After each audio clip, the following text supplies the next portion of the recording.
You were never meant to hear what I'm about to say. Not in school, not in church, and definitely not in your relationship, because Socrates saw something dangerous. Not dangerous to the world, but dangerous to a system built on silence. And that system has survived by keeping men asleep. But Socrates never slept. The truth begins in Athens, over 2,000 years ago. The city was loud with democracy, filled with rhetoric, and packed with people pretending to be wise. Socrates stood in the middle of that chaos and tore it apart. Not with violence, but with questions.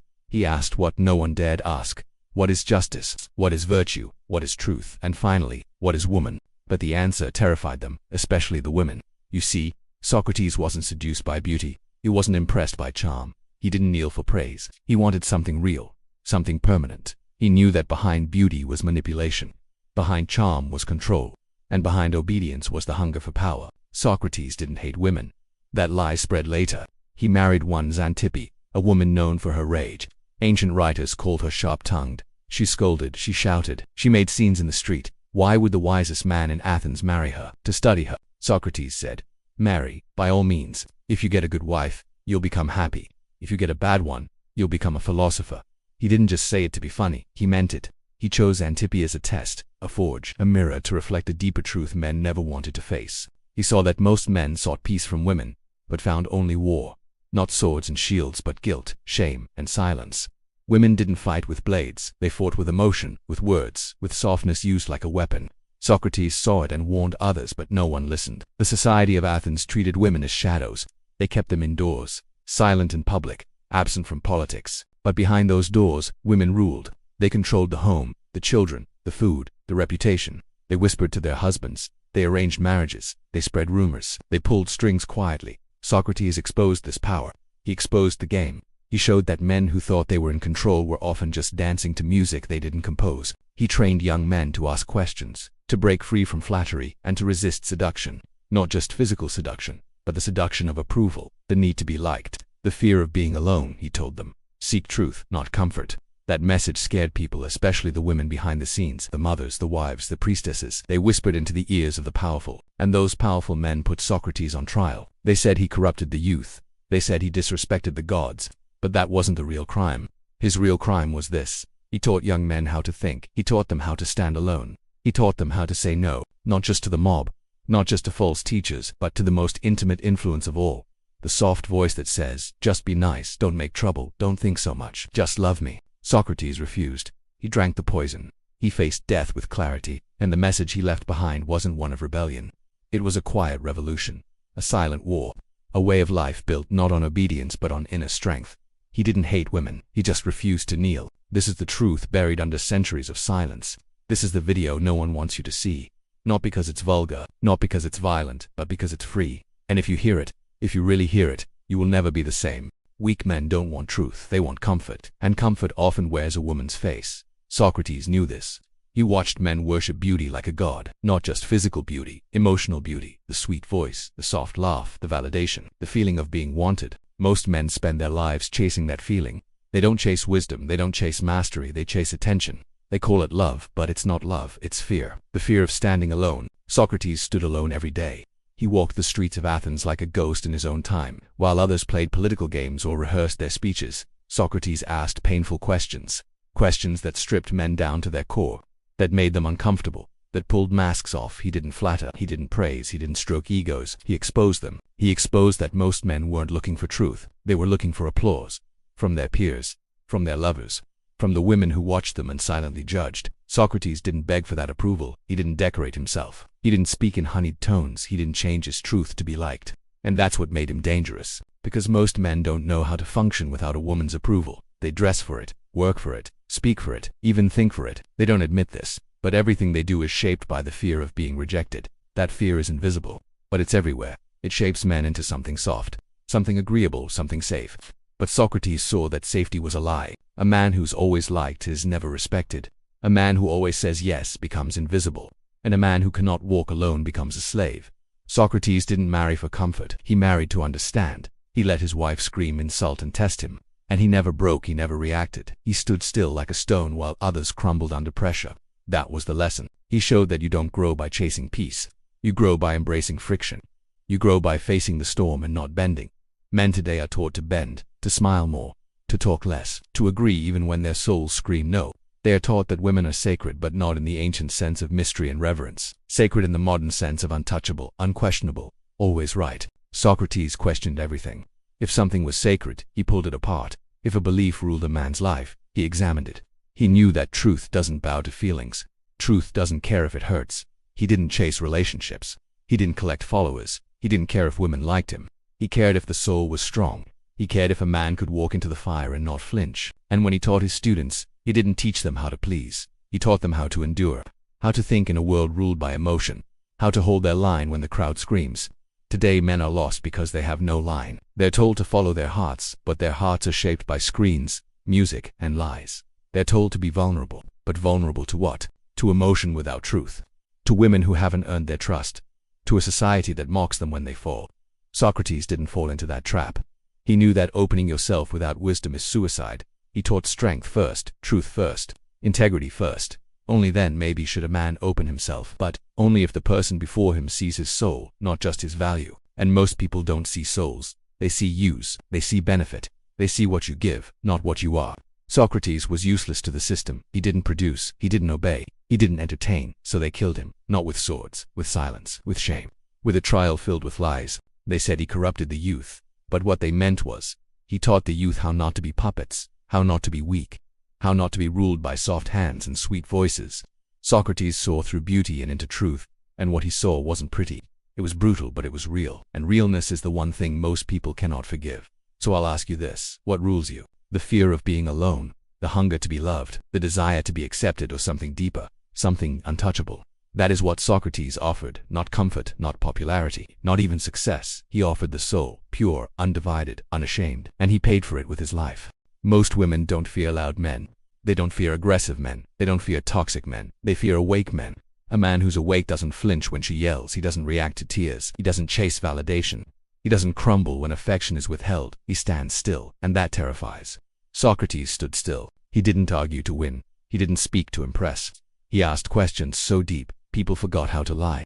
Most people lie every day, not with their words but with their faces, their smiles, their nods, their silence. They lie to be liked, to be safe, to fit in. Socrates burned that mask, and that's why women hated him, not because he was cruel, but because he couldn't be manipulated. When a man wakes up, the game dies. The game of flattery, the game of power, the emotional push-pull, the tests, the subtle control, it all fails. An awake man doesn't move unless he chooses, and once he chooses, he doesn't beg.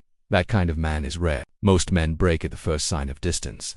They flood her phone. They explain themselves. They compromise their principles to keep her close. They believe closeness means love. But Socrates knew better. Love without truth is slavery, and truth without fear, that is freedom. He never worshipped affection. He saw affection as a storm, temporary, emotional, sometimes sweet, sometimes cruel, but never sacred. What was sacred? The soul. The soul is where reason lives. It's where courage grows. It's what remains when everything else is taken. Socrates protected his soul. He let people scream around him. He let Athens turn its back. He let death come close. But he didn't flinch. That's power. And here's the truth they won't say out loud. Many women secretly want to break men. They want to test if he'll abandon himself, if he'll give up his mission, if he'll trade his truth for a soft touch. They don't say it. They don't even know it fully. But they feel it. They feel safer when the man is just weak enough to be controlled. And they feel rage when he isn't. When a man keeps his silence, when he doesn't react, when he says no and means it, when he disappears rather than argues. That cuts deeper than any insult, because it reveals the truth. She never had power, just the illusion of it. And Socrates shattered illusions. He didn't argue with fools. He didn't fight for his name. He let people call him corrupt, lazy, arrogant, and he smiled. Because the truth isn't harmed by lies, it waits. It waits while others panic, while they gossip, while they point fingers, and then it rises. Socrates taught that. He taught that the man who doesn't need approval is untouchable, and untouchable men, those are the real threat. Today, if you stand firm, they call you cold. If you set boundaries, they say you're toxic. If you walk away, they say you're afraid. But that's only because they can't move you. Movement is control, and when you don't move for emotion, for seduction, for social pressure, they panic. Women don't fear being ignored. They fear being seen, fully, clearly, without filters. Socrates saw everything. He looked past beauty, past charm, past gestures. He saw what ruled a person. Was it reason or emotion? Was it truth or convenience? And he trained his mind to obey nothing but reason. That's why the city silenced him, because most people, men and women, want to live in dreams. They want to believe love will save them, that comfort is the goal, that nice words mean loyalty. But Socrates crushed those lies. He said, know thyself, not flatter thyself, not distract thyself, not numb thyself. No, that word is violent. It cuts, it burns away fantasy. And once you know who you are, you stop playing games. You stop chasing people who don't see you. You stop explaining your worth. You stop apologizing for your strength. You walk differently. You speak less. You smile with intent. That silence speaks louder than any compliment. And women notice they don't always understand it, but they feel it. It's a gravitational pull. An awake man is dangerous because he doesn't serve emotion. He doesn't bend to beauty. He doesn't move when pushed. He watches, he sees, he waits. And when he speaks, the room goes quiet. Socrates lived that and died for it. Because the world is not kind to men who don't flinch, but it remembers them. Most women walk into your life wearing a mask. It looks like affection. It looks like interest. It might even look like love, but it isn't. It's a test. Socrates understood tests. He saw through appearances. He knew every smile carried a question, every compliment a strategy, every silence a calculation. She doesn't just want to know if you're strong, she wants to know if you're awake. Because strength without awareness is useless. Any man can lift weights. Any man can raise his voice. But not every man can stand still when the storm comes. Not every man can say no without explanation. Not every man can choose solitude over begging, and that's what scares her. The moment she senses you won't bend, the war begins. Not a war of fists. A war of silence, disapproval, withdrawal, confusion, hot, then cold, close, then gone. It's not random, it's not emotional, it's strategic. She watches to see if you'll react. Will you panic? Will you chase? Will you ask what's wrong? That's the moment she wins or loses. Socrates never chased, not truth, not love, not approval. He stood rooted in something most men never find, unshakable reason. And here's the secret. Women don't want your heart if your spine is missing. They test you because they hope you pass, but most fail. They fold under guilt. They explain themselves. They apologize for boundaries. They tolerate disrespect just to stay close. They think tolerance is strength. It isn't. Socrates taught restraint, not weakness, not softness, but restraint, knowing when to speak and when to walk away. A woman respects a man who walks not because he's angry, not because he's bitter, but because he refuses to stay where lies are worshipped. And women do lie. They lie to feel powerful. They lie to avoid shame. They lie to see if you'll believe them. The greatest lie, that they're innocent. Socrates saw that lie from a mile away. He saw that the innocent woman was often the most dangerous because she hides behind softness.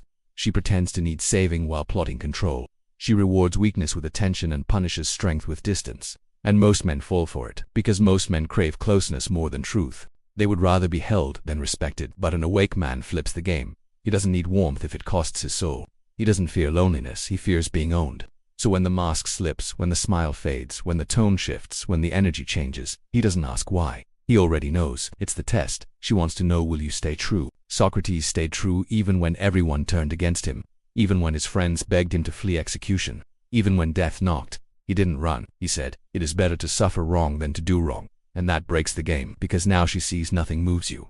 Not beauty, not silence, not shame. That's when the fear sets in. Not fear of you, fear of herself. Because if she can't move you, she's exposed. She can't manipulate. She can't play victim. She can't twist your mind. Now she must face who she is, and she isn't ready. Most women aren't. They crave the awake man, but they also fear him because he holds up a mirror. Not a flattering one, a clear one. He sees the manipulation. He hears the contradictions. He feels the emotional traps, and he steps over them without a word. Socrates didn't argue to be right. He asked questions until the other person exposed themselves. That's what you must learn. You don't confront the lie. You observe it. You don't explain your boundary. You live it. You don't fear her walking away. You watch her leave with steady eyes. This unnerves her more than any threat, because now she is uncertain, not you. And uncertainty destroys control. She realizes you're not a puzzle she can solve. You're not a prize she can tame. You're not a dog who will come when called. You're something else entirely. A man governed by reason. A man who sees through masks. A man who refuses to flinch. This is the legacy of Socrates. He didn't chase crowds. He didn't seek applause. He didn't fold to fear. He stood before a world that hated truth, and chose to speak it anyway. They called him dangerous, and he was, because nothing is more dangerous than a man who doesn't need your approval. So when a woman says, you're too cold, when she accuses you of being emotionally unavailable, when she withdraws her affection like a punishment, watch her. She's checking for weakness. Checking if you'll chase, checking if the mask worked. If you break, the game continues. If you stand still, the mask melts. And what's left? A quiet panic, a slow unraveling, a realization she never had power to begin with. That's when the war ends. Not with shouting, not with tears, but with silence. Because nothing speaks louder than a man who refuses to be moved. Her love is not what you think it is. It starts sweet, soft words, kind eyes, light touches, but behind it sits a throne, a seat of control. You weren't invited to sit, you were expected to kneel. Socrates knew this. He understood love as a concept but never worshipped it as salvation. He saw what most men miss, that her love often functions as bait. It draws you in, makes you feel chosen, needed, understood, and then it turns. Not all at once, slowly withdrawing here, punishing there, a comment that stings, a look that humiliates, a silence that suffocates, not by mistake, by design. She needs to know you'll trade your pride for her approval. Once you do, the game is hers, because now she knows. You fear her absence. You crave her warmth. You'll beg, explain, apologize just to feel close again. That's not love. That's captivity. And Socrates, he never bowed to captors. He didn't hate women. He understood them. He saw that love, for many, was a form of conquest. She didn't want partnership. She wanted control masked as care. She didn't want honesty. She wanted obedience disguised as loyalty. And every man who fails to see this ends up broken. Not because she leaves, but because he gave up his truth trying to make her stay. That's the core of it. She doesn't want the truth. She wants you to reflect her truth, validate her story, echo her values, bend to her will. And when you don't, she'll say you're cruel, cold, controlling. But the control was always hers. She just lost grip. Socrates never played that game. He lived by one rule: know thyself. A man who knows himself cannot be owned. He doesn't need approval. He doesn't fear loss. He doesn't chase love that costs his dignity, and that's what she cannot stand. She sees your stillness as rejection, your peace as arrogance, your silence as punishment. It's none of those. It's power. And she was never supposed to feel powerless.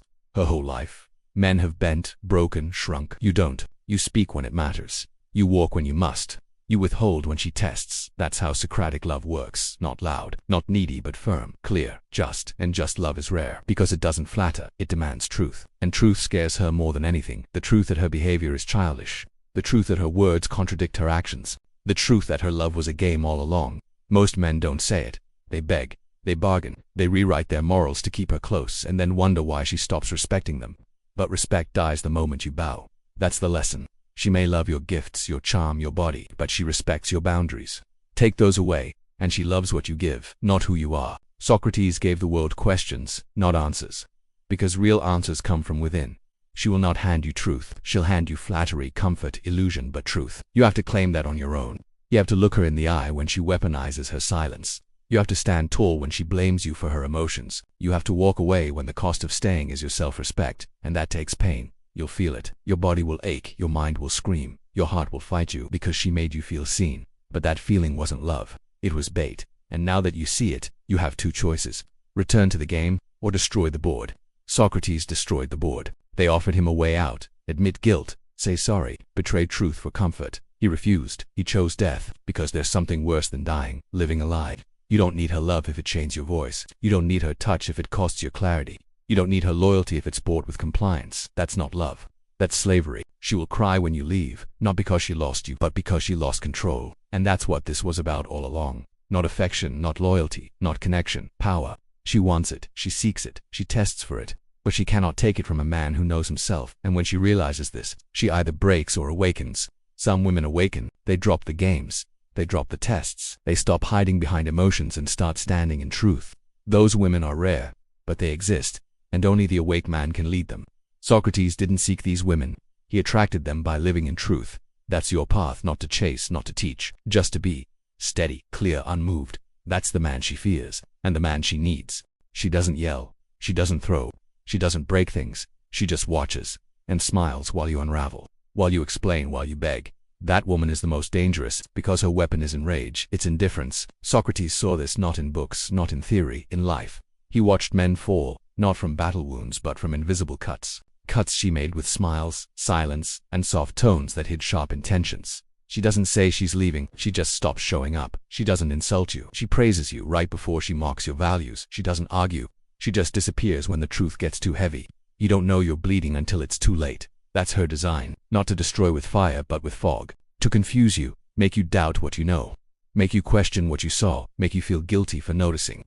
And when you speak up, she calls it sensitivity. She says you're overthinking. She asks, why are you always so serious? It's not a question, it's control. She knows what she's doing. This woman doesn't want love, she wants leverage. So she gives you just enough to stay. A laugh, a kiss, a moment of closeness, then pulls away. Again and again, it keeps you chasing, keeps you guessing, keeps you addicted. Socrates never chased. He didn't fall for softness without substance. He looked deeper. He saw the trap behind the touch. He heard the lie inside the compliment. He felt the power play behind the pout. He didn't hate women. He just refused to ignore truth. This woman, this smiling assassin, she fears truth because truth breaks her power. If you name what she's doing, you break the spell, and that terrifies her, so she trains you to self-censor. You stop calling her out. You downplay the manipulation. You lie to yourself just to avoid another cold stare. And the longer you stay, the harder it is to leave. Because now, she's not just your partner. She's your identity. You think love is sacrifice. You think being a man means enduring. You think pain proves loyalty. That's what she taught you. But Socrates taught something else. That the unexamined life is not worth living. And brother, this is not life. This is emotional servitude. This is psychological erosion. This is spiritual decay dressed in affection. She'll never raise her voice. She doesn't need to. She raises your doubt. And that does more damage than any scream. She'll never call you names, but she'll call you too much. She'll say you're never satisfied. She'll ask why you always ruin a good moment. And so you shrink. You stay silent. You tolerate more. You learn to find comfort in confusion. Until one day, you look in the mirror, and you don't see a man. You see a reflection of her expectations. That's the death Socrates warned of, not the body, the soul. The death that happens when you trade your truth for her version of peace, but that peace is poison because it's built on your silence, your compliance, your slow surrender, and it will never be enough. She doesn't stop once you submit. She moves the line, changes the rules, tests you again. She needs to know you're still in her grip. But here's the truth. You don't break her grip by fighting her. You break it by finding yourself again, by sitting in stillness, by speaking the truth no matter how she reacts, by walking away the moment your soul feels the cost. That scares her, not because she loves you, but because she loses power. And here's the twist. Sometimes, when you walk, she changes, not out of love, out of fear.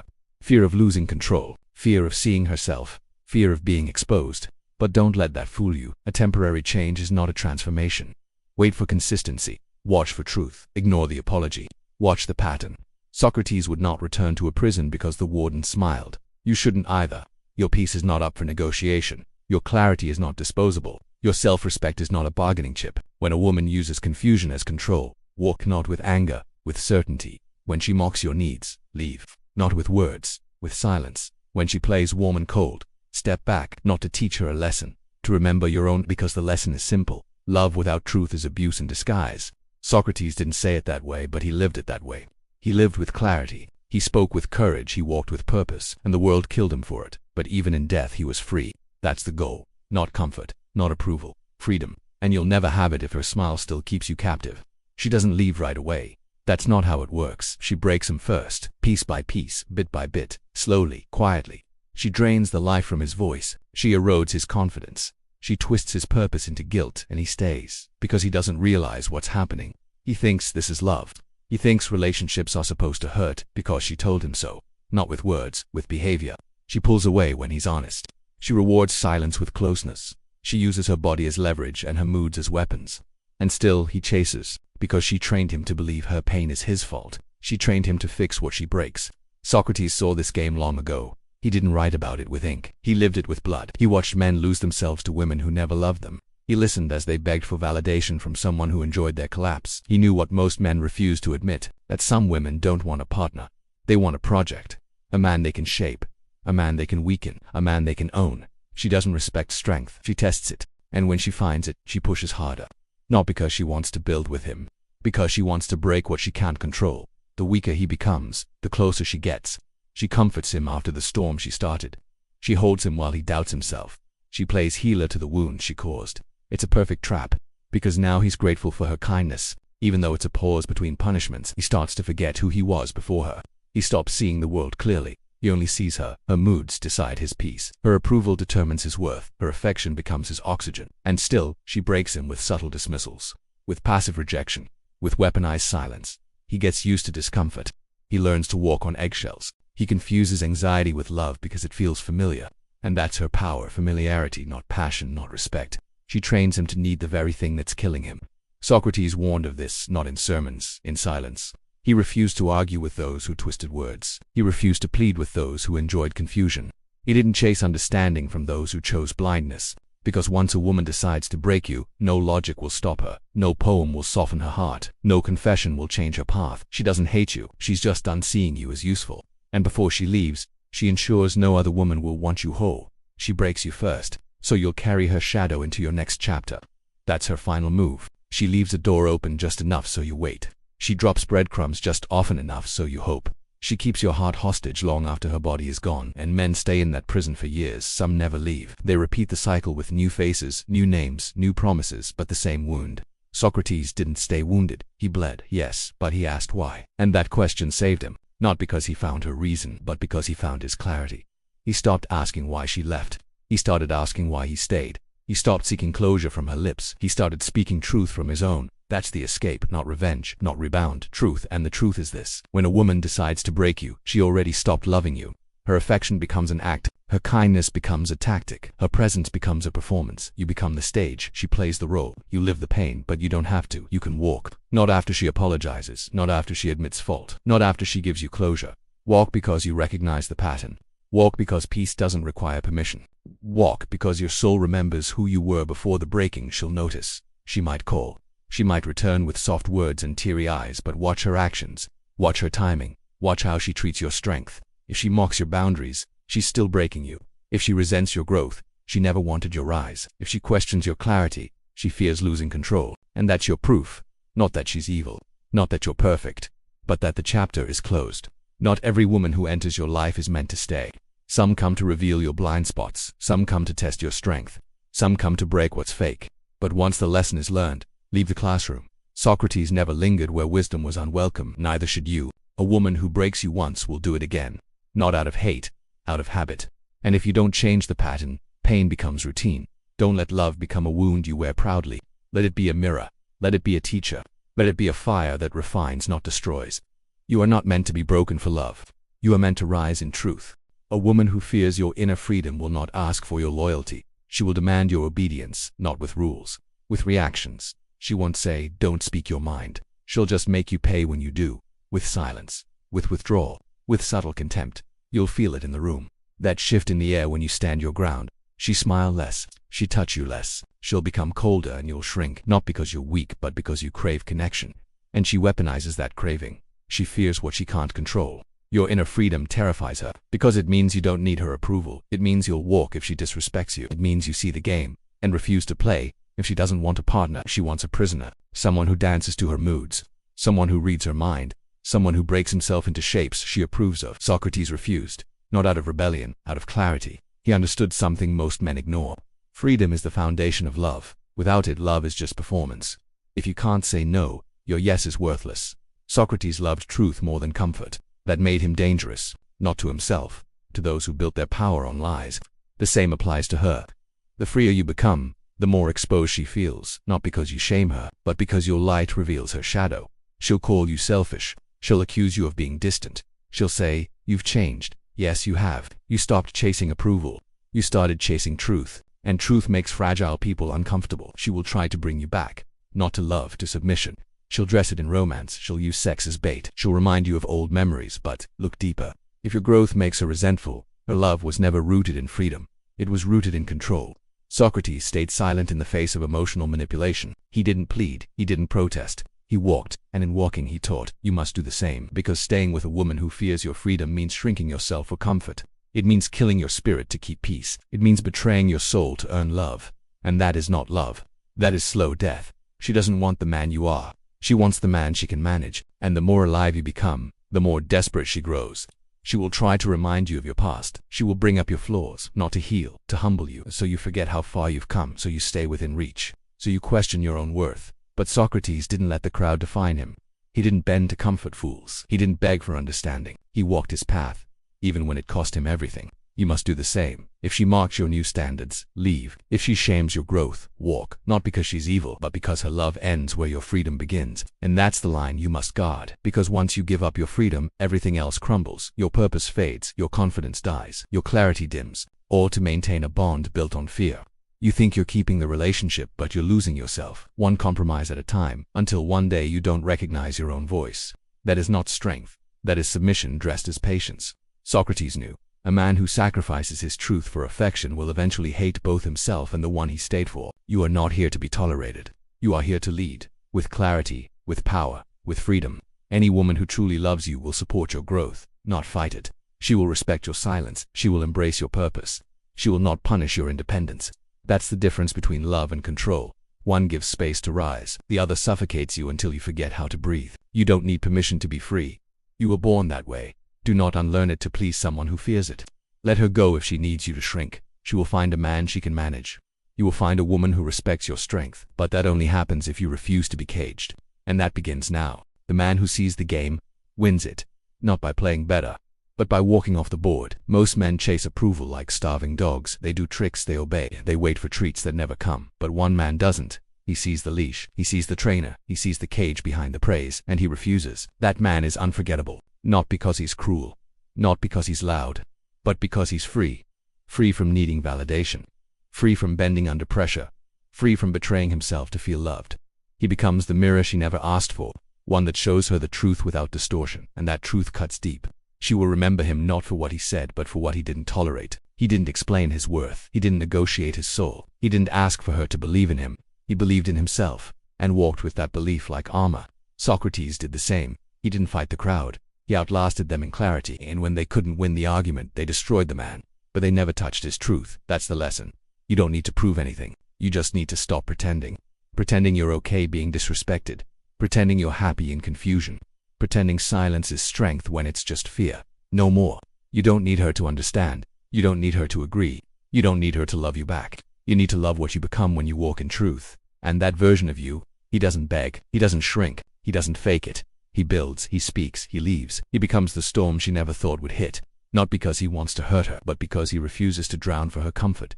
She will remember him not with hate, but with an ache she cannot name. The ache of realizing she met a man she could never own. He didn't chase her. He didn't play by his script. He didn't fold when she withdrew. He rose, and in that rising she saw her own smallness. That's what they never tell you. When you rise, you don't destroy women, you reveal them.